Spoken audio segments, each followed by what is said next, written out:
प्रतियोगी परीक्षा के सभी योद्धाओं को मेरा नमस्कार। मैं हूं डॉक्टर विवेक श्रीवास्तव और आप देख रहे हैं किरण ग्लोबल जीएस वर्ल्ड। आज हम और आप मिलकर करेंगे चर्चा 26-27 अप्रैल के करंट अफेयर्स की। दोस्तों, हर वीडियो के आखिरी में मैं अपने पिछले वीडियो से रिलेटेड एक प्रश्न भी पूछता हूं, जिसका कि उत्तर आप लोगों को कमेंट बॉक्स में देना होता है। इसका उद्देश्य केवल ये है कि आप पिछली चीज़ों को रिकॉल कर सकें। तो बिना किसी देरी के वीडियो स्टार्ट करते हैं। पहला प्रश्न है, WHO द्वारा विश्व टीकाकरण सप्ताह कब से कब तक मनाया गया? तो दोस्तों, अभी हाल ही में WHO ने 24 से 30 अप्रैल तक विश्व टीकाकरण सप्ताह मनाया है। इसकी थीम थी long life for all. WHO यानी वर्ल्ड हेल्थ ऑर्गेनाइजेशन, इसकी स्थापना 7 अप्रैल 1948 को हुई थी और इसका मुख्यालय जिनेवा में है। दोस्तों, विश्व टीकाकरण सप्ताह तो 24 से 30 अप्रैल तक मनाया गया था, लेकिन विश्व टीकाकरण दिवस अगर प्रश्न आता है तो इसका उत्तर होगा, वो ध्यानपूर्वक दीजिएगा, 10 नवंबर को विश्व टीकाकरण दिवस मनाया जाता है। नेक्स्ट क्वेश्चन है, मंगोलिया के उलान बटोर में संपन्न एशियाई कुश्ती चैंपियनशिप में किसने स्वर्ण पदक जीता? तो दोस्तों, अभी हाल ही में मंगोलिया में एशियाई कुश्ती चैंपियनशिप संपन्न हुआ है, जिसमें कि हमारे भारत के रवि दाहिया ने स्वर्ण पदक जीता है। ये सामने जो चित्र है ये रवि दाहिया का है तिरंगा के साथ में। तो सीनियर एशियाई कुश्ती चैंपियनशिप 2022 का आयोजन 19 से 24 अप्रैल 2022 तक मंगोलिया के उलन बटोर शहर में हुआ। इसमें भारत ने कुल 17 पदक जीते, जिसमें 1 स्वर्ण, 5 रजत और 11 कांस्य पदक थे। और इसी के साथ ही भारत का पदक तालिका में स्थान 5वां रहा। प्रथम स्थान किसका था? प्रथम स्थान जापान का था, पूछ सकता है प्रश्न में, और दूसरा स्थान ईरान का था। अगला प्रश्न है, world book and copyright day कब मनाया? दिवस वाला प्रश्न आ गया दोस्तों। जब भी दिवस वाला प्रश्न सामने आए तो उस महीने के जितने भी दिवस पड़े हैं उसको सामने रखकर एक बार रिवीजन ज़रूर कर लें। तो world book and copyright day कब मनाया जाता है? इसका सही उत्तर है 23 अप्रैल को world book and copyright day मनाया जाता है। World book and copyright day UNESCO द्वारा प्रतिवर्ष 23 अप्रैल को मनाया जाता है। इस बार की थीम थी read so you never feel low. Theme भी अक्सर पूछ लिया था, इसलिए इसको ज़रूर ध्यान रखिएगा, बहुत ही इंपॉर्टेंट प्रश्न है। अगला क्वेश्चन है, भारत के बच्चों के राज्य बहुआयामी बाल विकास में स्थिति और रुझान नामक रिपोर्ट किसके द्वारा जारी की गई है, या किसके द्वारा जारी किया जाएगा? अभी ये रिपोर्ट जारी नहीं की गई है, किसके द्वारा जारी किया जाएगा? तो दोस्तों, इसका सही उत्तर है यूनिसेफ इंडिया और नीति आयोग मिल करके ये रिपोर्ट जारी करेंगे। यूनिसेफ इंडिया और नीति आयोग संयुक्त रूप से पहली बार ऐसी कोई रिपोर्ट जारी करेंगे। यह राज्यों में स्वास्थ्य और पोषण, शिक्षा, पानी और स्वच्छता, घरेलू जीवन स्तर और बच्चों के अनुकूल वातावरण को समझने के लिए एक रूपरेखा तैयार करेगी। अगला प्रश्न है, तीरंदाजी विश्व कप में भारत ने कितने स्वर्ण पदक जीते? तो दोस्तों, अभी हाल ही में संपन्न हुई है तीरंदाजी विश्व कप प्रतियोगिता। इसमें भारत को 2 स्वर्ण पदक मिला है। भारत के अभिषेक वर्मा, रजत चौहान और अमन सैनी को कंपाउंड पुरुष टीम में स्वर्ण पदक मिला है, तथा तरुणदीप राय और रिद्धि को मिश्रित टीम के लिए स्वर्ण पदक मिला है। बहुत इंपॉर्टेंट क्वेश्चन है दोस्तों, जरूर याद रखिएगा। अगला प्रश्न है, विश्व मलेरिया दिवस कब मनाया जाता है? विश्व मलेरिया दिवस दोस्तों अभी हाल ही में मनाया गया है, 25 अप्रैल को मनाया जाता है। मलेरिया रोग के बोझ को कम करने और जीवन बचाने के लिए नवाचार का उपयोग करें, ये इस बार के विश्व मलेरिया दिवस का थीम था। और पहली बार विश्व मलेरिया दिवस 25 अप्रैल 2008 को WHO के आह्वान पर मनाया गया था।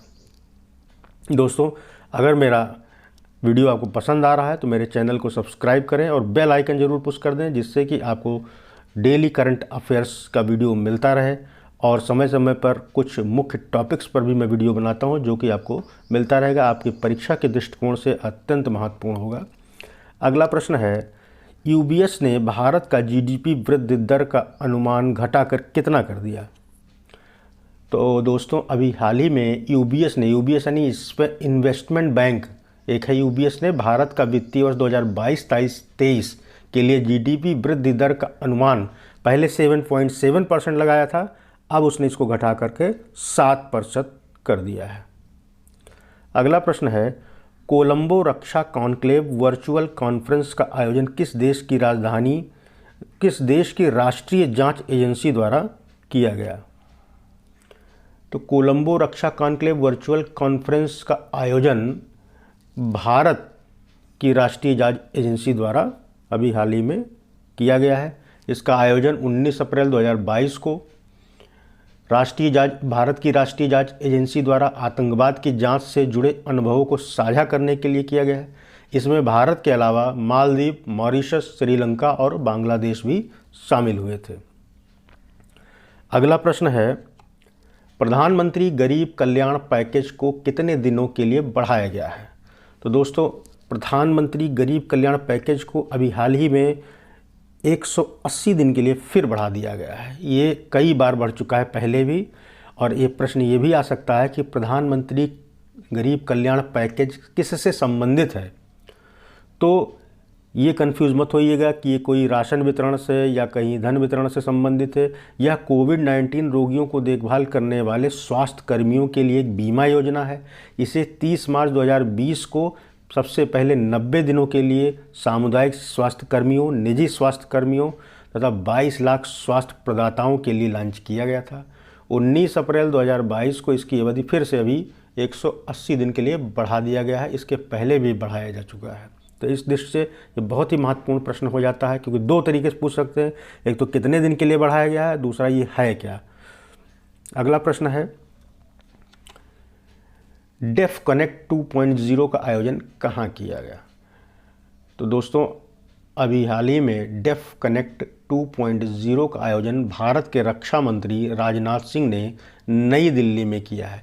इसका उद्देश्य भारत को डिफेंस सेक्टर में आत्मनिर्भर बनाना और मजबूत बनाना है। इस दौरान रक्षा मंत्री ने इनोवेशन फॉर डिफेंस एक्सीलेंस यानी IDEX प्राइम और छठा डिफेंस इंडिया स्टार्टअप चैलेंज भी लॉन्च किया। तो दोस्तों इसका सही उत्तर है नई दिल्ली। नई दिल्ली में आयोजन किया गया है। अगला प्रश्न है, ऊर्जा प्रवाह क्या है? तो दोस्तों जैसा कि आप सामने चित्र में देख पा रहे हैं कि ऊर्जा प्रवाह एक जहाज का नाम है। भारतीय तटरक्षक जहाज ऊर्जा प्रवाह को गुजरात के भरूच में भारतीय तटरक्षक बल में शामिल किया गया है। आप सामने चित्र में देख भी पा रहे हैं दोस्तों। अगला प्रश्न है, विश्व बौद्धिक संपदा दिवस कब मनाया गया? विश्व बौद्धिक संपदा दिवस अभी हाल ही में 26 अप्रैल को मनाया गया है। विश्व बौद्धिक संपदा संगठन द्वारा 26 अप्रैल 2001 को पहली बार विश्व बौद्धिक संपदा दिवस मनाया गया था। और विश्व बौद्धिक संपदा दिवस 2022 का जो विषय था वो है IP and youth innovating for a better future. कई बार विषय भी पूछ लेता है, इसलिए विषय खास तौर से आप लोग इसको नोट कर लीजिएगा। विश्व बौद्धिक संपदा, इसको शॉर्ट में WIPO कहते हैं। इसके महानिदेशक हैं डेरेन टैग और इसका मुख्यालय है जिनेवा, स्विट्जरलैंड में। अगला प्रश्न है, रायसीना डायलॉग का 7वां संस्करण कहाँ आयोजित किया गया? मोस्ट इंपॉर्टेंट प्रश्न है, कई बार परीक्षाओं में पूछा गया है। अलग अलग संस्करण जब भी इसके होते हैं तो परीक्षा में एक प्रश्न इसका ज़रूर आता है, इसलिए खासतौर पर इसको नोट जरूर कर लीजिएगा। इसका सही उत्तर है रायसीना डायलॉग का 7वां संस्करण अभी हाल ही में नई दिल्ली में आयोजित किया गया है। यह वैश्विक भू राजनीतिक एवं भू आर्थिक चुनौतियों पर विचारों के आदान प्रदान का एक बहुत बड़ा मंच है। इसका आयोजन 25 से 27 अप्रैल के बीच नई दिल्ली में किया गया। उद्घाटन इसका किया था हमारे देश के प्रधानमंत्री नरेंद्र मोदी जी ने, और मुख्य अतिथि इसके थे, ये भी बहुत इंपॉर्टेंट है, यूरोपियन आयोग के अध्यक्ष Ursula von der Leyen. Ursula von der Leyen ये इसमें मुख्य अतिथि थे। अगला प्रश्न है, संयुक्त राष्ट्र द्वारा अंतर्राष्ट्रीय प्रतिनिधि दिवस कब मनाया गया? तो दोस्तों अभी हाल ही में संयुक्त राष्ट्र द्वारा अंतर्राष्ट्रीय प्रतिनिधि दिवस 25 अप्रैल को मनाया गया? 25 अप्रैल 2022 को तीसरा अंतर्राष्ट्रीय प्रतिनिधि दिवस मनाया गया है। पहला कब मनाया गया था? पहला जो है 25 अप्रैल 2020 को मनाया गया था। ये दुनिया भर में संयुक्त राष्ट्र के सदस्यों के प्रतिनिधियों की भूमिका के बारे में जागरूकता पैदा करने के लिए मनाया जाता है। 25 अप्रैल क्यों रखा गया? क्योंकि 25 अप्रैल 1945 को ही पहली बार संयुक्त राष्ट्र के गठन के लिए सैन फ्रांसिस्को में एक बैठक का आयोजन किया गया था। यही कारण है कि 25 अप्रैल को अंतर्राष्ट्रीय प्रतिनिधि दिवस मनाया जाता है। अगला प्रश्न है, हाल ही में दुनिया की सबसे अधिक उम्र के व्यक्ति का निधन हो गया, वो किस देश की थी? तो दोस्तों अभी हाल ही में जापान की केन तनाका का 119 वर्ष की आयु में निधन हो गया। तो ये जापान के थे और 2019 में Guinness book of world records में इनको सबसे अधिक उम्रदराज व्यक्ति के रूप में मान्यता दी गई थी। अगला प्रश्न है, हाल ही में वीणा पाड़ी मोहंती का निधन हुआ, उनका संबंध किस क्षेत्र से था? तो दोस्तों अभी हाल ही में वीणा पाड़ी मोहंती जी का निधन हुआ। ये एक बहुत ही प्रसिद्ध ओडिया भाषा की लेखिका थीं।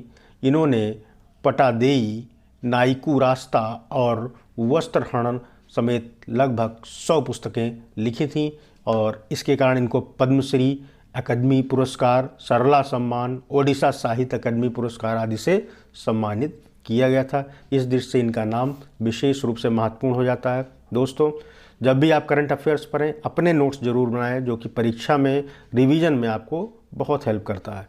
अगला प्रश्न है, 24वें ग्रीष्मकालीन बधिर ओलंपिक्स का आयोजन कहाँ किया जाएगा? तो दोस्तों अभी 1 मई से 15 मई के बीच दक्षिणी ब्राज़ील के कैक्सियस डू सुल शहर में इसका आयोजन किया जाना है। 2017 में ये सैमसन तुर्की में आयोजित हुई थी, पिछला वाला जो सैमसन तुर्की में आयोजित किया था।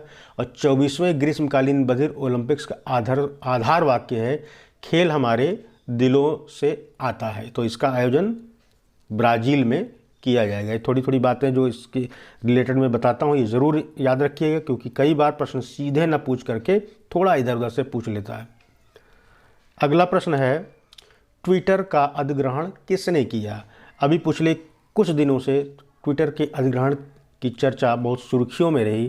तो टेस्ला और स्पेस एक्स के CEO एलन मस्क प्रयासरत थे और वो सफल भी हो गए। अमेरिकन सोशल नेटवर्किंग से जुड़ी कंपनी ट्विटर को 24 अरब डॉलर में उसका अधिग्रहण एलन मस्क ने कर लिया। दोस्तों अगला प्रश्न है, एशिया के सबसे बड़े B2B अंतर्राष्ट्रीय खाद्य और आतिथ्य मेले का आयोजन कहाँ किया गया? तो दोस्तों अभी हाल ही में इसका आयोजन नई दिल्ली में किया गया। 26 से 30 अप्रैल तक चलना है इसको, दिल्ली के प्रगति मैदान में। इसे एपीडा और ITPO मिलकर आयोजित कर रहे हैं। इस मेले का विषय है भौगोलिक संकेत उत्पाद। एपीडा का है agricultural and food products export development authority. और ITPO क्या है? ITPO है इंडिया ट्रेड प्रमोशन ऑर्गेनाइजेशन। इस वीडियो का दोस्तों आखिरी प्रश्न है, हर गांव पुस्तकालय वाला जिला कौन बना? तो दोस्तों झारखंड का जामताड़ा जिला अभी हाल ही में हर गांव पुस्तकालय वाला जिला बन गया है। जामताड़ा जिला झारखंड में स्थित है। इसके सभी ग्राम पंचायतों में सामुदायिक पुस्तकालय स्थापित कर दिया गया है। यही कारण है कि ये देश का पहला ऐसा जिला बन गया है जो हर गांव में पुस्तकालय उपलब्ध है। तो दोस्तों आज का वीडियो आपको कैसा लगा कमेंट बॉक्स में ज़रूर लिखिएगा। अगर समझ में आता है, मेरे बताने की शैली और पसंद आती है तो मेरे चैनल को सब्सक्राइब करिए, बेल आइकन पुश करिए, जिससे आपको आने वाली वीडियो की नोटिफिकेशन ज़रूर मिलती रहे। अब समय है जो मैं प्रश्न पूछता हूँ अपने पिछले वीडियो से, उसका उत्तर आप लोग कमेंट बॉक्स में दे करके अपने ज्ञान को चेक कर सकते हैं। प्रश्न है, हाल ही में भारतीय विज्ञापन मानक परिषद का CEO किसे नियुक्त किया गया है? ऑप्शन दे रहा हूँ। ए है मनीषा कपूर, B शर्लिन पांडे, C अंजलि शर्मा और D लक्ष्मी। तो प्रश्न का उत्तर कमेंट बॉक्स में ज़रूर दीजिएगा। परिश्रम करते रहिए, सफलता ज़रूर मिलेगी।